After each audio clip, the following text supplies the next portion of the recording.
96 में जब पाकिस्तान तहरीक इंसाफ वजूद में आई, उसके बाद से अब तक शायद ये पहला मौका होगा कि आपके बानी कायद या चेयरमैन वो इलेक्शन कंटेस्ट नहीं करेंगे पार्टी ऑफिस चेयरमैनशिप का। ये कितना मुश्किल फैसला होगा पार्टी के लिए? जी हाँ, इसमें कोई शक नहीं है। सवाल यह है कि पार्टी जब से मर्ज वजूद में आई और उसके बाद बल्कि ये वाहिद पार्टी है जिसने इंटर पार्टी इलेक्शन जो है इतने भरपूर तरीके से पूरे मुल्क के अंदर बाकायदा तौर के ऊपर कैंडिडेट खड़े होकर और इलेक्शन करवाए गए हैं। 2 दफा में इनके बाकायदा इलेक्शन करवाए थे।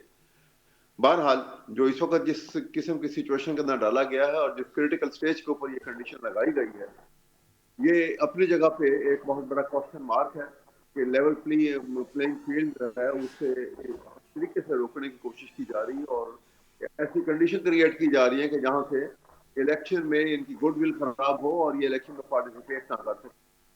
कोई किसी किस्म की डमियन नहीं होगी और ये बाकायदा तौर के ऊपर कोई ऐसा ये सोच, अगर कोई किसी की ये सोच है कि डमियन होगी और यहाँ से कुछ एक ग्रुप जो है वो फिर जाके जो अपने आप को डिप्राइव समझेगा वो जाके किसी और पार्टी में शामिल हो जाएगा, ऐसा बिल्कुल नहीं होगा।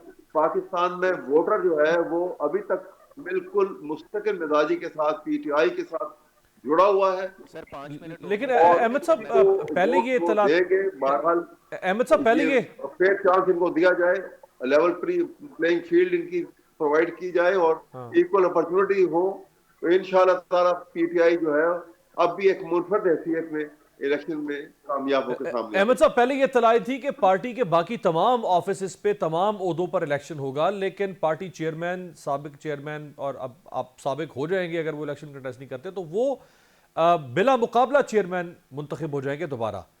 लेकिन अब अचानक आज ये फैसला होता है कि वो इलेक्शन कंटेस्ट नहीं करेंगे पार्टी पोजीशन के लिए। ये अभी मुझे लेटेस्ट पोजीशन का अभी मालूम नहीं है, इसलिए मैं इसके मतलब कुछ कह नहीं सकता कि ये फैसला हुआ है एक्चुअली कि नहीं हुआ, लेकिन यही था कि वो वो इलेक्शन में बिला मुकाबला इलेक्ट होंगे। बहरहाल पता लग जाएगा।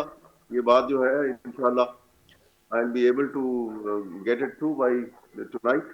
मौजू कैंडिडेट कौन होगा जो आपके मौजूदा चेयरमैन को रिप्लेस कर सकता हो और पार्टी को लीड कर सके?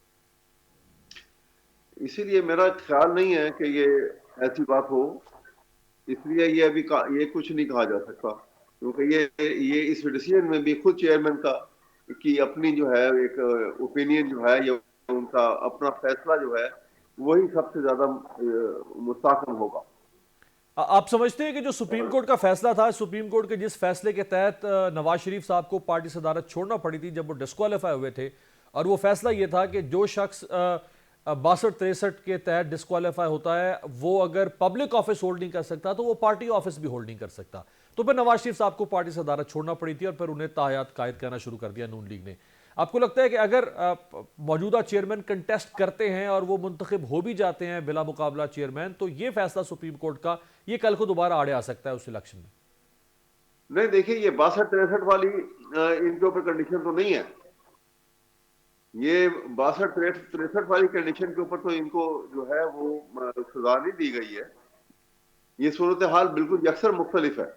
नवाज शरीफ के ऊपर तो चार्जेस ऑफ करप्शन जो थे और वो सुप्रीम कोर्ट के लार्जर बेंच के अंदर भी जो फैसला उसमें आया था, उसके अंदर भी ये सारी तमाम बातें डिटेल से सारी आ चुकी हैं। इनकी इनकी करप्शन के, इनके पार्टी के, इनके प्रॉपर्टीज की डिटेल जो है और सब पूरे के पूरे डॉक्यूमेंटेड है। इसलिए वो सूरत हाल बिल्कुल मुख्तलिफ है। और वो 62-63 की डिस्क्वालिफिकेशन के पेश नजर उनको ये छोड़ना पड़ा था, और क्योंकि छोड़ा तो वो ऑफिस छोड़ा था तो उसके बाद उनको दूसरा ऑफिस भी छोड़ना पड़ा था। वो सूरत हाल यहाँ इमरान खान के साथ वो कैफियत और वो सूरत हाल नहीं है। इस वक्त उनकी चेयरमैन की अपनी पॉपुलैरिटी और पीटीआई की जो पॉपुलैरिटी आवाम के अंदर है, उसने एक ऐसी सिचुएशन क्रिएट की हुई है कि कोई ग्रुप जो है वो छोड़ के नहीं जाएगा। उनको मालूम है कि इसको छोड़ के जाएंगे तो वो कहीं के नहीं रहते। अगर हम इस कंडीशन में बात करें कि वो खुद कंटेस्ट नहीं कर रहे और उनकी जगह पे कोई और पार्टी में मुनासिब शख्सियत सामने आती है पार्टी चेयरमैनशिप के लिए, तो फिर कानूनी तौर पे तो मौजूदा चेयरमैन पार्टी की फैसला साजी से लाताल्लुक हो जाएंगे, फिर तो वो फैसले नहीं कर पाएंगे। मैं इसीलिए आपसे अर्ज कर रहा हूँ ना कि ये अभी ये बात जो है इसकी अभी ऑथेंटिसिटी जो है it is yet to be determined. अच्छा। ये बात ऐसी हुई हुई है या इसकी इसमें क्या लेटेस्ट पोजीशन है, ये कहाँ से बात कैसे निकली है, क्योंकि मेरे तक ये इंफॉर्मेशन अभी एक ऑथेंटिक शक्ल में नहीं सामने आई है, इसलिए मैं आपको किसी किस्म की राय इसके ऊपर इस इशू के ऊपर नहीं दे सका।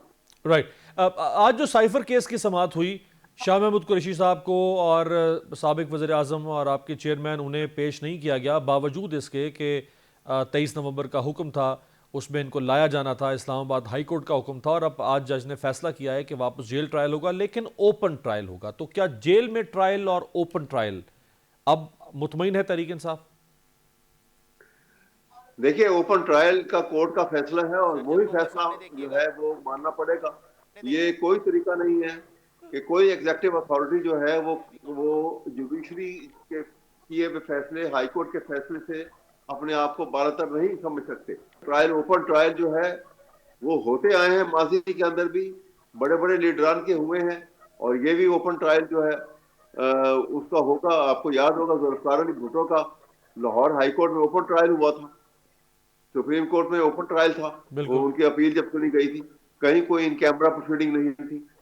तो ये गलत तरीकाकार है, ये तासुर इसम को देना और ये करना, ये सिचुएशन जो है ये सिर्फ उनको आउट करने के लिए और अवाम के दरमियान, पाकिस्तानी अवाम के दरमियान और उनके दरमियान में एक हर्डल क्रिएट करना, एक वॉइड, एक फासला क्रिएट करने के लिए ये सारी सिचुएशन की जा रही है, ताकि इलेक्शन में कामयाबी के इम्कानात जो है वो कम से कम किए जा लेकिन सके। लेकिन आप लेकिन इसको सिचुएशन इसको इससे आप बिल्कुल कैसे रिवर्स देखते है। हैं अहमद वैद साहब? हालात ये है कि वो अहमद लोग साहब जो है और अवाम जो है, वोटर जो है, हाँ। वो ज्यादा तनदही के साथ उनके साथ कमिटमेंट अपनी निभाएगा, खड़े हैं उनके साथ, और वो किसी सूरत किसी और को कबूल करने को तैयार नहीं है।